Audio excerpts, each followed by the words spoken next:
Puyo Puyo 7. Puyo Puyo 7 is so far the last mainline Puyo game, with all games after this being considered side games. Though considering some of these side games are bigger than some of the main games, it makes me question how that works.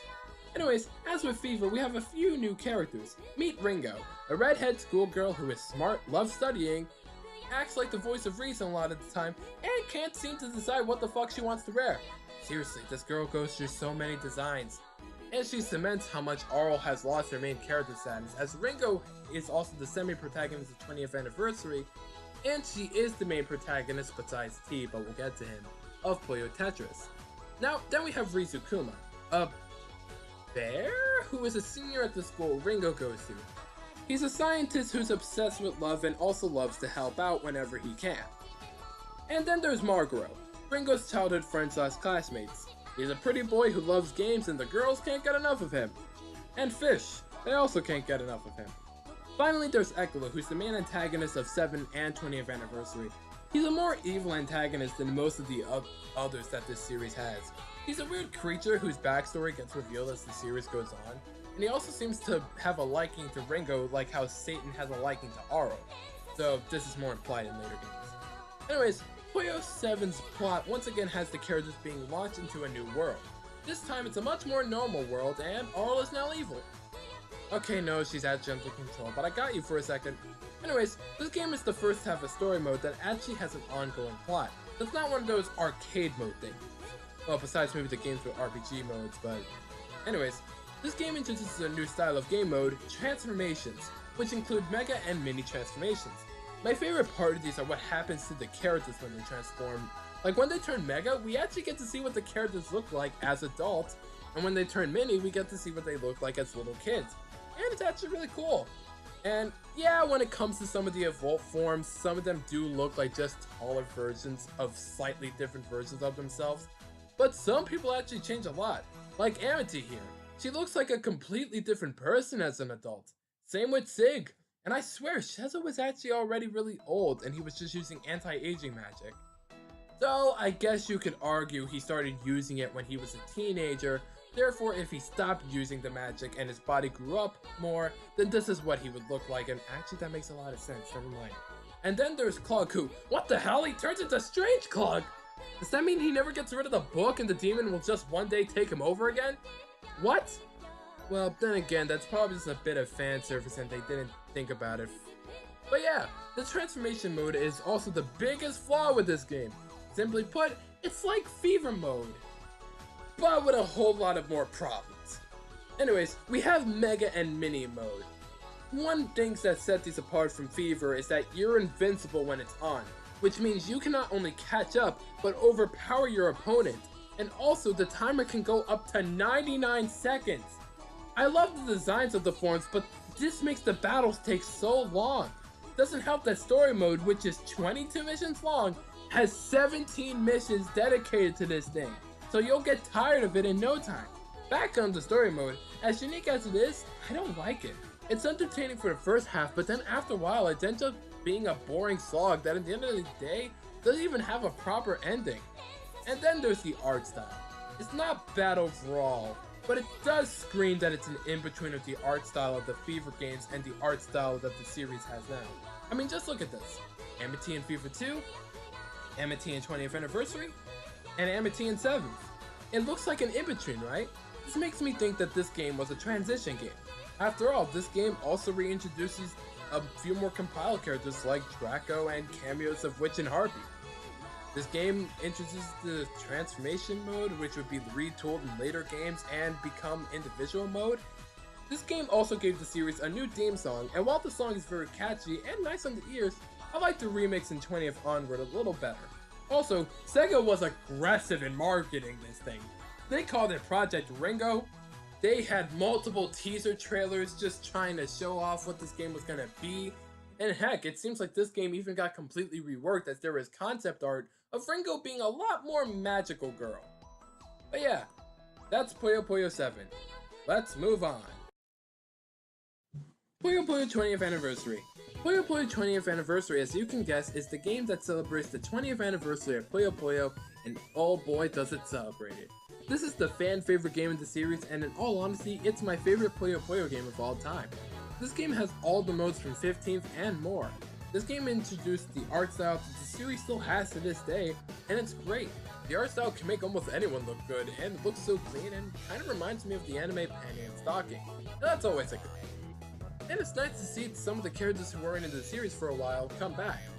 And this game is also great as in almost every rule set that appeared in the series so far is in this game except for super attacks, which is not that much of a loss. And it even introduced a catchier version of the Puyo Puyo song that was in 7, and it's great. The game even has alt characters that are all very interesting.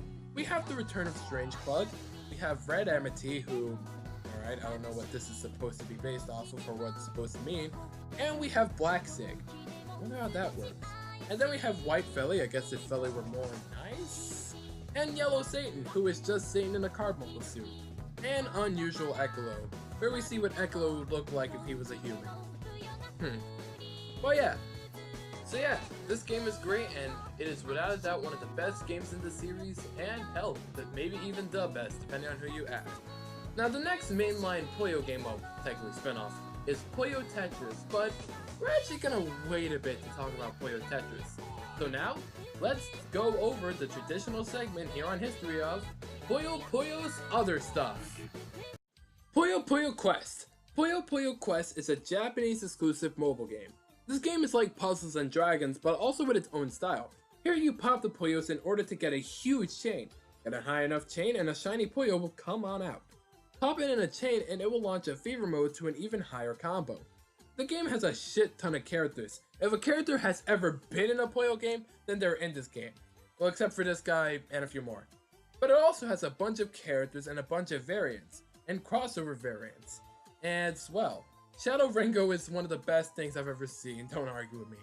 Also, some of the costumes that some of the characters have are references, like Cool Shezo being his classic outfit, or Green Witch being her appearance in 4.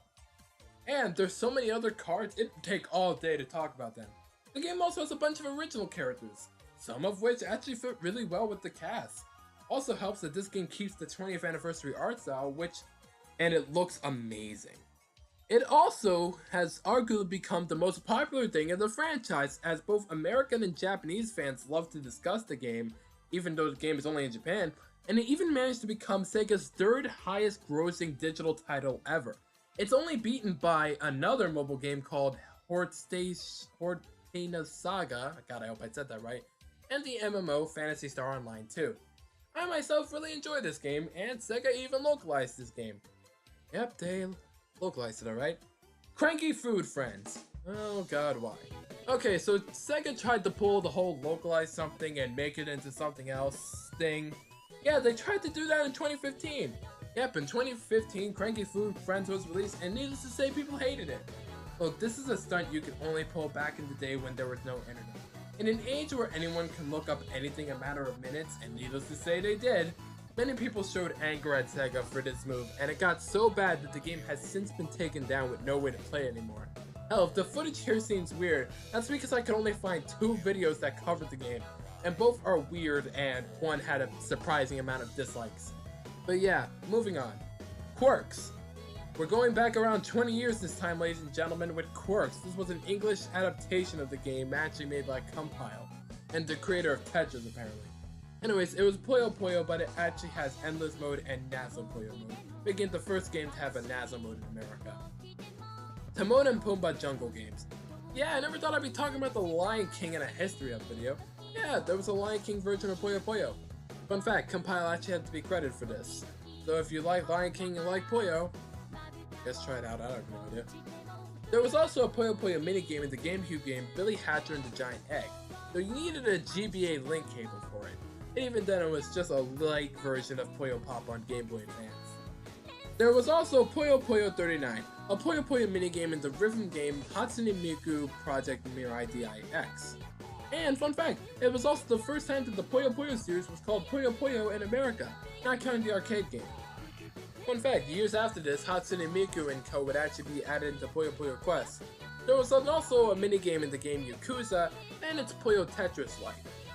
Puyo Puyo Touch. This game is funny. It was a mobile game released in 2015. From what I can see, it doesn't look all that special. Legit, it just looks like Puyo Quest, but with a different art style for the Puyos and no real battles or anything going on here. So, it just looks like if you played Puyo Quest single player and didn't have anything that made Puyo Quest, Puyo Quest. After 1 year of the game doing semi-well, the game just kinda shut down. As a result, a lot of the series mainstays didn't make the cut this time. Yeah, Klug, Lemris, and Felly, none of them made the cut. And there's some of the series mainstays. Wanna know who did make the cut? Onion, Pixie, and the Frog from Fever. But hey, Draco made the cut, so I guess it's not that bad. Now, why the game shut down is still a mystery to this day. It's like Sonic Runners, where the game wasn't doing bad, but it was just taken down. But for Puyo Touch, I think I can guess a reason for why it was taken down. The fact that this game had a bunch of unreleased content shows that there was a lot more planned for it, but maybe, just maybe, it's because Sonic Team was having a hard time focusing on 2 Puyo Puyo mobile games at once. Especially since both were constantly updated, it became too much. When it came down to it, I guess they decided it was either one or the other, and considering one of them was literally one of their biggest money makers, Puyo Touch had to go. Funnily enough, for an April Fool's joke, Puyo Quest had a Puyo Touch event, and the cat variants from Touch made their way into Quest as well. On merchandise, there's quite a lot as well. There was a bunch of figures, I found a bunch for the characters, and some of them can even be purchased on the site in America. Though most of these are model kits that I actually do own one of them. I own the Draco one, though I've been having trouble because its head fell off. Anyways, there was also a Aro figure that calls back to the original Madame Montagari art style, and some of the things to put on your charger. There were keychains, plushies, they had drama CDs and light novels. Yeah, a puzzle game had freaking drama CDs and light novels. Actually, let's talk about the light novels. The light novels are told through the perspective of Amity and kind of are just silly side stories in the Puyo series. Whether or not the light novels are canon is honestly kind of up to debate, because one of the books, Amity and the Girl of Love, it's made very clear in the story that the characters don't know who Ally is, and in Puyo Chronicles, it's also clear there that the characters don't know who Ally is, and unless they had amnesia and forgot who Ally was, just like a lot of people do, I doubt these could take place at the same time. Anyways, as for other small merch, it had posters and even freaking gummy snacks. So yeah, Puyo had a lot of stuff. But anyways, now it's time for what you were all waiting for. Puyo Puyo Chronicles. Yeah, I know I've skipped Puyo Tetris, but trust me, I'm going to talk about that later. Puyo Puyo Chronicles is technically a sequel to 20th Anniversary. Heck, all the characters have the same designs they did in that game. But there's one thing off. I can't tell what it is. Oh yeah, the characters are now 3D models. Now once again, as covered before, this isn't the first game to have 3D models, but this is the first game to have most of the characters have 3D models. As for my thoughts on the models themselves, they're alright. They don't have the same charm as the 2D portraits, but if this is just something that they experiment with here and there, I won't really mind it. Now if it replaces the 2D portraits, then I'll be upset. But as it is, I don't mind. Everyone from 20th Anniversary here returns except for Onion, Pixie, and the Frog from Fever. Though that's because those two are in the skill battle mode. Anyways, meet Ally.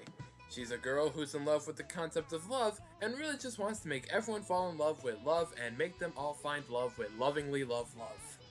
And then there's Frazzle, the villain in this game who is a clone of Ally who can't seem to understand the concept of love. Yeah, I bet you can't tell what this game's theme is. From what I can tell, these two characters are mixed upon the Puyo fans. This game does have one thing to set it apart from the other two Anniversary games, and this is its RPG mode. Think of it as kind of the Puyo Puyo version of those Dungeons & Dragons 3DS games.